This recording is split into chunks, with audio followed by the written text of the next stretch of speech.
चांदनी चौक की तंग गलियों के कोने पर लगने वाली एक पुरानी ठेले की भीनी भीनी खुशबू पूरे शहर को खींच लाती थी। सुनीता के हाथों से बने गरम गरम आलू के पराठों में न सिर्फ मसालेदार स्वाद था, बल्कि उसमें एक माँ की कड़ी मेहनत, आंखों के आंसू और अपनी नन्ही बेटी के सुनहरे भविष्य के अनगिनत सपने भी घुले हुए थे। लोग दूर दूर से उसके ठेले पर आते थे, पर जब बाजार के सबसे बड़े व्यापारी की बुरी नजर इस छोटी सी रेहड़ी पर पड़ी, तो क्या सुनीता अपनी मेहनत और ईमानदारी के दम पर उस अमीर के घमंड को तोड़ पाएगी? सुबह की पहली किरण निकलने से बहुत पहले ही सुनीता की रसोई में खटपट शुरू हो जाती थी। अपनी नन्ही बेटी के सपनों को सच करने के लिए उसने इस छोटी सी रेहड़ी को ही अपनी पूरी दुनिया बना लिया था। पिंकी बेटा, जरा वो हरी मिर्च और हरे धनिये की चटनी का डिब्बा इधर बढ़ाना।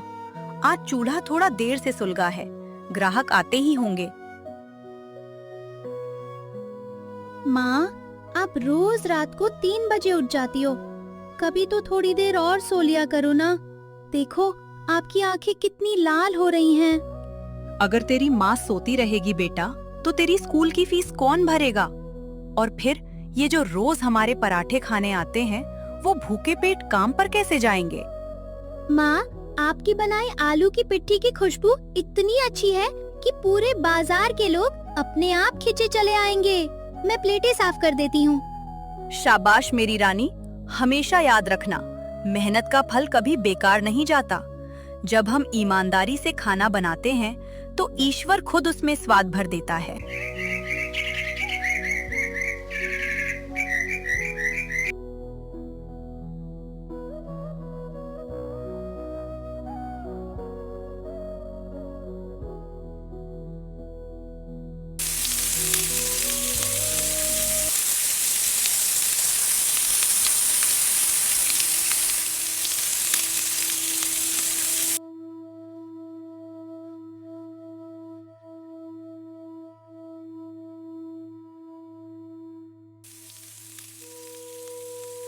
अरे वाह सुनीता बेटी, आज फिर वही जादुई खुशबू पूरे रास्ते में महक रही है। जरा 2 पराठे तो जल्दी से सेक दे, पेट में चूहे कूद रहे हैं। अरे रमेश काका, राम राम। बैठिए बैठिए, आपके लिए तो एकदम करारा और खूब सारे मक्खन वाला पराठा बना रही हूँ। चटनी कौन सी लेंगे? अरे बेटी, तेरी वो तीखी लाल मिर्च वाली और ताजे धनिये की चटनी का तो जवाब नहीं। जब तक तेरा पराठा ना खाऊं, दिन की शुरुआत ही नहीं होती। सुनीता बहन, मेरे लिए भी एक बड़ा सा आलू प्याज का पराठा लगा दो। आज दिन भर सवारी ढोना है, तुम्हारी रेहड़ी की ताकत ही काम आएगी। हाँ राजू भाई, तुम्हारे लिए ढेर सारा आलू भरकर बना रही हूँ। थोड़ा दही भी लेना साथ में, दिन भर ठंडक रहेगी। सच में बहन, इस पूरे बाजार में इतने बड़े बड़े होटल हैं, पर जो स्वाद और अपनापन तुम्हारी इस छोटी सी रेहड़ी पर मिलता है, वो कहीं नहीं है। राजू भैया, माँ हमेशा कहती है कि दूसरों का पेट भरना सबसे बड़ा पुण्य का काम होता है। अरे वाह छोटी बिटिया, तू तो बिल्कुल अपनी माँ जैसी होशियार बातें करती है। ले, ये चटनी तो बहुत ही लाजवाब दिख रही है। सुनीता के पराठों का स्वाद केवल पेट नहीं भरता था, बल्कि लोगों के दिलों को सुकून भी देता था। उसकी लगन और ईमानदारी ने इस छोटी सी रेहड़ी को एक बड़े परिवार में बदल दिया था। वाह, क्या बात है। इतना नरम आटा और अंदर इतना तीखा चटपटा आलू। बेटी, तू इस पराठे में ऐसा क्या मिलाती है जो हर दिन स्वाद और बढ़ता ही जाता है? काका, कोई खास जादू नहीं है, बस ताजा उबले आलू, घर के पिसे मसाले और बहुत सारा प्यार। जब इंसान अपने काम को पूजा समझे, तो स्वाद तो अपने आप आ जाता है। अरे काका, बड़े बड़े रेस्तरां वाले तो बासी खाना खिलाकर हजारों रुपए वसूल लेते हैं, पर हमारी सुनीता बहन तो बस चंद रुपयों में भर पेट प्यार परोस देती हैं। और पता है राजू भैया, माँ रात को भी मसाले खुद ही सिलबट्टे पर पीसती हैं, ताकि पराठे बासी ना लगे। अरे पिंकी, अब बातें कम कर और रमेश काका को थोड़ा और रायता दे। देख, काका की प्लेट खाली हो गई है। अरे बस बस बेटी, अब तो पेट भर गया, पर मन नहीं भरा। ले, ये तेरे पराठे के पैसे पकड़। काका, आज रहने दीजिए ना। आप 2 दिन से बीमार थे, दवाई भी तो खरीदनी होगी आपको। ना ना बेटी, तेरी मेहनत का एक पैसा भी मैं उधार नहीं रखूंगा। तू अपनी इस छोटी बेटी को पढ़ा लिखा कर बड़ा अफसर बनाना चाहती है ना? ये पैसे रख और मेहनत करती रहे। आप सबका आशीर्वाद ही मेरी सबसे बड़ी ताकत है काका। जब तक मेरे हाथों में हिम्मत है, मैं मेहनत से पीछे नहीं हटूंगी।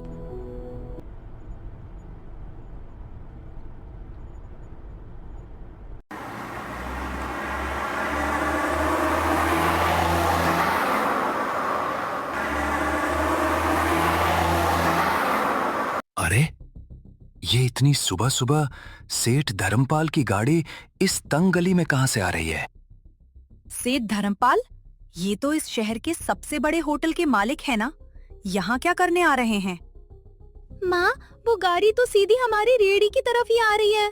मुझे डर लग रहा है माँ। हंसती खिलती सुबह में अचानक एक अनजाना डर घुल गया था। सुनीता को अंदाजा भी नहीं था कि ये चमकती गाड़ी उसके लिए कौन सा नया संकट लेकर आ रही है।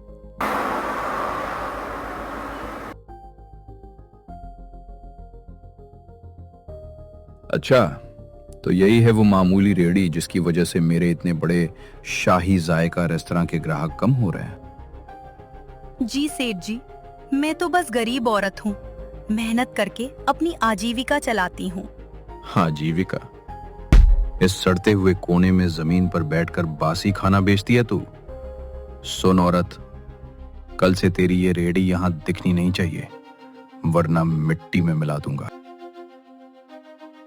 सेठ धर्मपाल का गुस्से से भरा चेहरा और उसकी धमकी सुनकर सुनीता की आत्मा कांप उठी थी।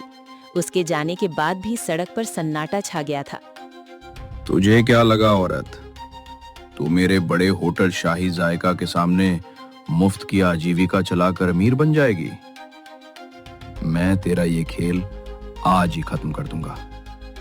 याद रखना, अगर कल सुबह मुझे तेरी ये टूटी फूटी रेहड़ी यहाँ दिखी तो मैं इसे अपनी बड़ी गाड़ी से कुचलकर मिट्टी में मिला दूंगा। सेठ जी, ऐसा अनर्थ मत कीजिए। मेरी छोटी सी बच्ची बहुत बीमार है। इसके इलाज के लिए मुझे रोज कुछ पैसों की सख्त जरूरत होती है। अगर आप मेरी रेहड़ी हटवा देंगे तो हम दोनों माँ बेटी भूख और बीमारी से तड़प तड़प कर मर जाएंगे। सेठ जी, मुझ गरीब पर थोड़ी सी दया की। माँ, मुझे बहुत डर लग रहा है। ये अमीर अंकल इतने गुस्से में क्यों है? माँ, मेरी छाती में बहुत तेज दर्द हो रहा है। मुझे सांस लेने में तकलीफ हो रही है माँ। दया? दया मेरे शब्दकोश में नहीं है औरत। तेरी बीमारी, तेरी लाचारी और तेरी इस मुफलिसी से मुझे कोई मतलब नहीं है। मेरा होटल का धंधा तेरी सड़ती हुई रेहड़ी की वजह से मंदा नहीं होना चाहिए। धर्मपाल तो अपने घमंड के अंधा होकर चला गया, लेकिन बेंच पर अपना कीमती काला चमड़े का बैग भूल गया। सुनीता रोते रोते अपनी बिलखती हुई बेटी को संभालने लगी, तभी उसकी नजर उस लावारिस बैग पर पड़ी। माँ, देखो तो, वो बड़े अंकल अपना काला बैग यही छोड़ गए। वो हमसे लड़ाई करने के चक्कर में बहुत जल्दी में थे ना, इसीलिए अपना महंगा बैग बेंच पर ही भूल गए। हे भगवान, सेठ जी का इतना महंगा चमड़े का बैग, कहीं इसमें उनका कोई बहुत जरूरी सामान या दस्तावेज तो नहीं है? मुझे इसे खोलकर देखना चाहिए। शायद अंदर कोई पता, फोन नंबर या विजिटिंग कार्ड मिल जाए जिससे मैं उन्हें खबर कर सकूं।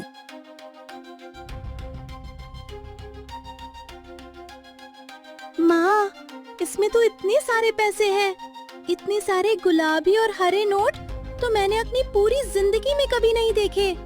माँ, क्या इसमें इतने पैसे हैं कि शहर के बड़े अस्पताल वाले डॉक्टर चाचा मुझे ठीक कर दें? ये तो लाखों रुपए है पिंकी। 500-500 के नोटों की 10-12 मोटी गड्डियां और इसके साथ कुछ बहुत जरूरी सरकारी कागजात, स्टैम्प पेपर और कानूनी फाइलें भी रखी हुई हैं। सुनीता के हाथ बुरी तरह कांप रहे थे।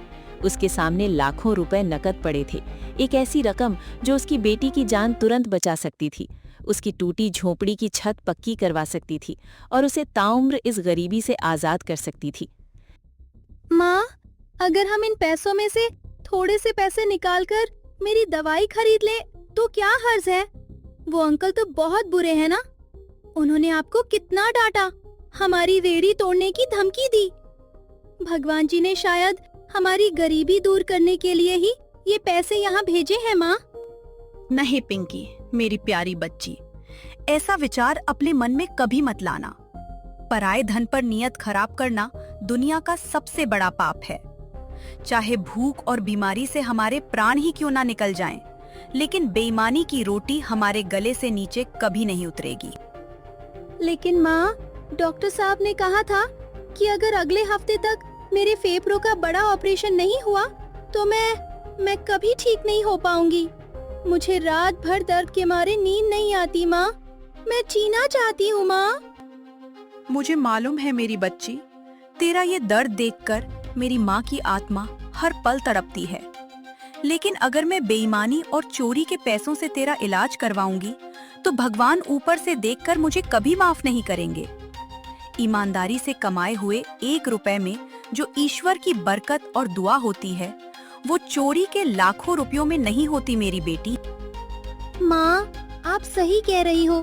स्वर्गीय बापू भी तो यही कहते थे ना कि मेहनत की सूखी रोटी भी मीठी लगती है। हम ये पैसे उस सेठ अंकल को वापस कर देंगे। शाबाश मेरी बेटी, मुझे तुझ पर पूरा गर्व है। चल, हम देखते हैं कि इस बैग में सेठ जी के घर या होटल का कोई पक्का कागज है या नहीं। ये क्या? इसमें तो सेठ धर्मपाल की तस्वीर लगी है। अरे, ये तो उनके पूरे शाही जायका होटल और उसकी कीमती जमीन के असली मालिकाना हक के कागजात हैं। और इस लाल स्टैम्प पर लिखा है कि अगर ये कागज खो गए या नष्ट हो गए तो उनका पूरा होटल नीलाम हो जाएगा। माँ, इसका मतलब अगर हम ये कागज उन्हें वापस ना दे तो उनका सब कुछ छीन जाएगा। वो तो रास्ते पर आ जाएंगे ना। उन्होंने तो हमारी रेहड़ी तोड़ने की धमकी दी थी। पिंकी, बुराई का जवाब बुराई से देना इंसानियत नहीं होती। उन्होंने हमारे साथ कितना भी बुरा व्यवहार किया हो, लेकिन हम उनके साथ न्याय ही करेंगे। हम अभी इसी वक्त चलकर उन्हें ये पूरा बैग लौटाएंगे।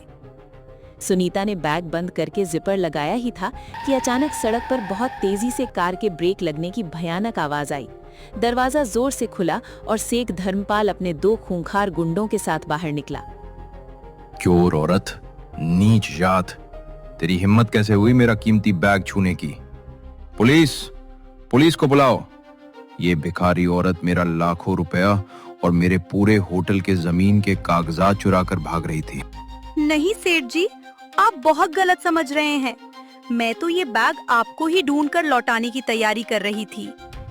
खामोश, मुझे अपनी एक गढ़ी हुई झूठी कहानियां मत सुना। गुंडो, छीन लो इससे मेरा बैग और इस औरत की रेहड़ी को अभी के अभी आग लगा दो। सेठ धर्मपाल के गुंडों ने जैसे ही सुनीता की रेहड़ी को आग लगाने के लिए कदम बढ़ाए, सड़क पर लोगों की भीड़ जमा होने लगी। सुनीता ने हार मानने के बजाय अपनी सच्चाई को ही अपने हथियार बना लिया और सीधे सेठ धर्मपाल की आंखों में आंखें डालकर चीख पड़ी। खबरदार, जो किसी ने मेरी रेहड़ी को हाथ भी लगाया। सेठ धर्मपाल, अगर तुम सच्चे हो और मैंने चोरी की है तो पुलिस के सामने डरते क्यों हो? हिम्मत है तो चलो मेरे साथ उस बड़े होटल के अंदर। वही सबके सामने ये बैग खुलेगा और दूध का दूध, पानी का पानी होगा। तू मुझे सिखाएगी? गुंडो, देखती क्या हो? छीन लो इससे बैग, ये औरत पागल हो चुकी है। रुकिए सेठ जी, ये बेचारी रात दिन मेहनत करके पराठे बेचती है, कभी चोरी नहीं कर सकती। अगर आप सही हैं तो होटल के मालिक के सामने चलने में हर्ज क्या है? सुनीता बिना डरे होटल के मुख्य कार्यालय का भारी दरवाजा धकेलकर अंदर दाखिल हुई। वहां का नजारा देखकर सब हैरान रह गए। होटल के मुख्य मालिक वृद्ध सेठ हरिश्चंद्र अपनी मेज पर सिर रखे बिलख बिलख कर रो रहे थे। सब बर्बाद हो गया। मेरी पूरी जिंदगी की कमाई, इस होटल के असली जमीन के कागजात और 5 लाख रुपए नकदी, सब गायब हो गया। अगर वो बैग नहीं मिला तो मैं तो सड़क पर आ जाऊंगा। अरे बड़े सेठ जी, आप रोइए मत। देखिए, मैं उस चोर औरत को पकड़ लाया हूं। यही भिखारी औरत आपका बैग चुराकर अपनी रेहड़ी में छिपाकर भाग रही थी। मैंने इसे रंगे हाथों पकड़ा है। बिल्कुल झूठ। साहब मेरी बात सुनिए। साहब जी, ये बैग आपकी होटल के बाहर मेरी रेहड़ी के पास पड़ा मिला था। कोई साहब मेरी दुकान पर पराठे खाकर इसे वहीं भूल रहे थे। मैंने इसे छुआ तक नहीं है। आप खुद खोलकर देख लीजिए, आपका सामान सुरक्षित है या नहीं। क्या? मेरा बैग, मेरे कागजात, मेरी पूरी जिंदगी की वसीयत और नकदी? एक एक कागज सही सलामत है। पूरे 5 लाख रुपए जैसे के तैसे रखे हैं। बेटी, तू कौन है? इस युग में जहां लोग 1 रुपए के लिए अपना ईमान बेच देते हैं, तूने लाखों रुपयों से भरा बैग यूं ही लौटा दिया। साहब जी, मैं एक गरीब आलू पराठे वाली हूँ। मेरा नाम सुनीता है। मेरी माँ ने मुझे सिखाया है कि मेहनत की आधी रोटी भी पेट भरती है, लेकिन हराम की कमाई पूरी नस्ल बर्बाद कर देती है। मुझे पराठे बेचकर जो 2 रुपए मिलते हैं, उसी में मेरी बरकत है। बड़े सेठ जी, आप इस औरत के ड्रामे में मत आइए। ये तो पुलिस से बचने के लिए अब शरीफ बनने का नाटक कर रही है। इसे अभी जेल भिजवाइए। खामोश रहो धर्मपाल, मुझे बेवकूफ मत समझो। मैं बाहर की पूरी चिल्लाहट सुन रहा था। तुम इस बेकसूर औरत पर चोरी का झूठा इल्जाम लगाकर इसकी रेहड़ी जलाने चले थे। तुम जैसे लालची और नीच इंसान पर मुझे धिक्कार है। अरे नहीं बड़े सेठ जी, मेरा वो मतलब नहीं था। मैं तो बस आपके कागजात ढूंढ रहा था। बस बहुत हुआ। तुम्हारी नियत मैं सालों से देख रहा हूं। तुम आज ही इस होटल की मैनेजर की कुर्सी से बर्खास्त किए जाते हो। अपने गुंडों को लेकर अभी के अभी मेरे होटल से दफा हो जाओ, वरना पुलिस बुलाकर तुम्हें अंदर करवा दूंगा। सच्चाई की जीत हुई थी। सुनीता की ईमानदारी ने न सिर्फ उसका स्वाभिमान बचाया, बल्कि जुल्मी धर्मपाल के घमंड को भी चकनाचूर कर दिया था। लेकिन कहानी का सबसे बड़ा मोड़ अभी आना बाकी था। बेटी सुनीता, तुमने आज सिर्फ मेरे कागजात नहीं बचाए, बल्कि मेरी इज्जत और मेरी जान बचाई है। अगर ये कागजात खो जाते तो मैं तबाह हो जाता। मुझे बताओ, मैं तुम्हारी इस ईमानदारी का मोल कैसे चुकाऊं? साहब जी, ईमानदारी का कोई मोल नहीं होता। आपने मुझे चोर बनने से बचा लिया और सच का साथ दिया। मेरे लिए यही सबसे बड़ा इनाम है। मुझे बस अपनी रेहड़ी पर जाने दीजिए। मेरे बच्चे घर पर मेरा इंतजार कर रहे होंगे। नहीं बेटी, ऐसी महान सोच वाली औरत रेहड़ी पर धूल नहीं फाकेगी। आज से इस 5 सितारा होटल का पूरा केटरिंग और पराठे का कॉन्ट्रैक्ट तुम्हारा है। और इतना ही नहीं, मैं तुम्हें शहर के सबसे मुख्य चौराहे पर एक बहुत बड़ी आधुनिक पराठे की दुकान बना कर दूंगा। क्या क्या कह रहे हैं साहब? एक बड़ी दुकान? लेकिन साहब, मेरे पास तो इतने पैसे नहीं हैं। तुम्हारी ईमानदारी ही तुम्हारा सबसे बड़ा धन है बेटी। कल सुबह से ही तुम इस होटल की मुख्य शेफ होगी। तुम्हारा हर एक पराठा अब इस शहर में इज्जत के साथ खाया जाएगा। धर्मपाल सर की बर्बादी की वजह ये पराठे वाली है। मैं इसे इस होटल की शेफ्स कभी नहीं बनने दूंगा। कल सुबह इसका चेहरा और इसकी किस्मत दोनों जलकर राख हो जाएंगे। नफरत और जलन से अंधा हुआ वो कायर जैसे ही सुनीता पर तेजाब फेंकने के लिए हाथ उठाता है, होटल के मुस्तैद सुरक्षा गार्ड उसे रंगे हाथों दबोच लेते हैं। उसकी खौफनाक साजिश पल भर में नाकाम हो जाती है। पकड़ो इस नीच को, भागने न पाए। अरे ओ कायर, ये क्या घिनौना काम करने आया था तू यहाँ? छोड़ो मुझे मत पकड़ो। इस मामूली पराठे वाली ने हमारे सेठ धर्मपाल जी की दुकान बंद करवा दी। मैं इसका चेहरा जलाकर इसे बर्बाद करना चाहता था। धर्मपाल की घटिया हरकतों और साजिशों का हिसाब अब पुलिस करेगी।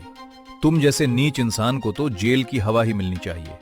गार्ड्स, इसे तुरंत पुलिस की गाड़ी में बैठाओ।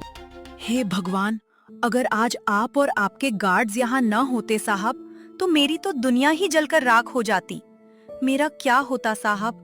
मेरी मासूम बेटी का क्या होता? शांत हो जाओ बेटी सुनीता, हिम्मत रखो। जब तक भगवान तुम्हारे साथ है, कोई तुम्हारा बाल भी बांका नहीं कर सकता। तुमने अपनी ईमानदारी से इस पूरे शहर का दिल जीता है। अब तुम्हें डरने की कोई जरूरत नहीं है। साहब, आप बहुत दयालु हैं। आपने मुझे इतनी बड़ी दुकान देने की बात कही, लेकिन साहब, मुझे किसी बड़े होटल या बहुत सारे पैसों का लालच नहीं है। मुझे कोई दान नहीं चाहिए साहब। तुम ये क्या कह रही हो सुनीता? दान कैसा? ये तो तुम्हारी मेहनत और ईमानदारी का इनाम है। नहीं साहब, मेरे लिए पैसों से बढ़कर मेरी बेटी की जिंदगी है। मेरी छोटी सी बच्ची पिंकी अस्पताल में पड़ी तड़प रही है। उसके फेफड़ों में गंभीर बीमारी है। डॉक्टर कहते हैं कि अगर जल्द इलाज नहीं हुआ तो मैं अपनी बच्ची को खो दूंगी। मेरे पास इतने पैसे नहीं है साहब। बेटी, तुमने मुझे ये बात पहले क्यों नहीं बताई? साहब, मैं किसी के सामने हाथ फैलाकर भीख नहीं मांगना चाहती थी। मैं बस अपने पराठे बेचकर पाई पाई जोड़ रही थी। अगर आप मेरी सच में मदद करना चाहते हैं तो मुझे कोई बड़ा होटल मत दीजिए। बस मेरी बीमार बेटी के इलाज का इंतजाम करवा दीजिए साहब। मैं जीवन भर आपके इस होटल में बिना एक पैसा लिए पराठे बनाकर आपका यह कर्ज चुकाऊंगी। बस मेरी पिंकी को बचा लीजिए। सुनीता की ये दर्द भरी दास्तान सुनकर सेठ हरिश्चंद्र का दिल दहल गया। एक लाचार माँ का अपनी संतान के प्रति ऐसा निस्वार्थ प्रेम देखकर उनकी आंखों में भी पानी आ गया। बस बेटी, अब और मत रो। तेरी ये ममता और स्वाभिमान देखकर मेरा सिर सम्मान से झुक गया है। ये कोई कर्ज नहीं होगा। आज और इसी वक्त से तुम्हारी बेटी चिंकी के इलाज की पूरी जिम्मेदारी मेरी है। साहब, आप सच कह रहे हैं? हाँ बेटी, शहर के सबसे बड़े और बेहतरीन अस्पताल में उसका इलाज होगा। देश के सबसे बड़े डॉक्टर उसका ऑपरेशन करेंगे। तुम्हें एक भी पैसा देने की जरूरत नहीं है। तुम बस अपनी बेटी का हाथ थामो और मुस्कुराओ। माँ, देखो माँ, अब मुझे बिल्कुल दर्द नहीं हो रहा। मैं तो अब भाग भी सकती हूँ। डॉक्टर अंकल ने कहा कि मैं अब पूरी तरह ठीक हूँ। मेरी बच्ची, मेरी चिंकी, भगवान का लाख लाख शुक्र है। और इन सेठ जी का शुक्रिया अदा कर, जिनकी वजह से आज तू मेरे पास मुस्कुरा रही है। थैंक यू सेठ अंकल, आप दुनिया के सबसे अच्छे अंकल हैं। जीती रहो मेरी बच्ची। और सुनो सुनीता, अस्पताल का काम पूरा हो गया है। अब तुम्हारी असली परीक्षा और तुम्हारी नई जिंदगी इंतजार कर रही है। नई जिंदगी? साहब, मैं कुछ समझी नहीं। शहर के सबसे व्यस्त और बड़े मुख्य चौराहे पर हमने एक नया और भव्य रेस्टोरेंट खोला है, सुनीता के शुद्ध आलू पराठे। आज उसका शुभ उद्घाटन है। उस दुकान की 50% मालकिन तुम हो सुनीता। क्या 50% मालकिन? साहब, ये तो बहुत बड़ी बात है। मैं तो केवल एक गरीब पराठे वाली हूँ। मैं इतना बड़ा एहसान कैसे संभालूंगी? ये एहसान नहीं है सुनीता, ये तुम्हारी सच्चाई और मेहनत का फल है। तुमने सड़ने वाले आलू फेंक कर ईमानदारी चुनी थी। उसी ईमानदारी ने तुम्हें आज इस मुकाम पर पहुंचाया है। उस दुकान में स्वाद भी तुम्हारा होगा और हुक्म भी तुम्हारा।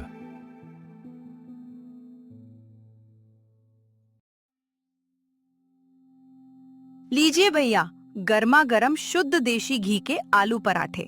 खाइए और बताइए कैसा लगा स्वाद। वाह सुनीता बहन, ऐसा स्वाद तो हमने आज तक कहीं नहीं खाया। और सबसे बड़ी बात, आपकी नीयत इतनी साफ है कि हर पराठे में बरकत और स्वाद दोनों छलक रहे हैं। बिल्कुल सही कहा। और जो गरीब यहाँ भूखे आते हैं उन्हें मुफ्त में पेट भरकर खाना खिलाना। बहन, भगवान तुम्हारी दुकान में हमेशा बरकत दे। काश मैंने सड़ चुके आलूओं का लालच न किया होता। काश मैंने बेईमानी का रास्ता न चुना होता। आज मेरी दुकान नीलाम हो गई, मेरी इज्जत लुट गई और मैं दाने दाने को मोहताज हो गया। सच ही कहा है किसी ने, बेईमानी की कमाई कभी नहीं पलती। धर्मपाल को अपने किए की भयानक सजा मिल चुकी थी, जबकि सुनीता की ईमानदारी ने उसकी पूरी दुनिया रोशन कर दी थी। सुनीता ने अपनी मेहनत से न केवल अपनी बीमार बेटी को नया जीवन दिया, बल्कि अपनी सच्चाई से पूरे शहर में मान सम्मान भी हासिल किया। इंसान का सबसे बड़ा धन उसकी ईमानदारी है। हालात चाहे जितने भी बुरे हों, अगर नीयत साफ हो तो ईश्वर हर मुश्किल को आसान कर देता है।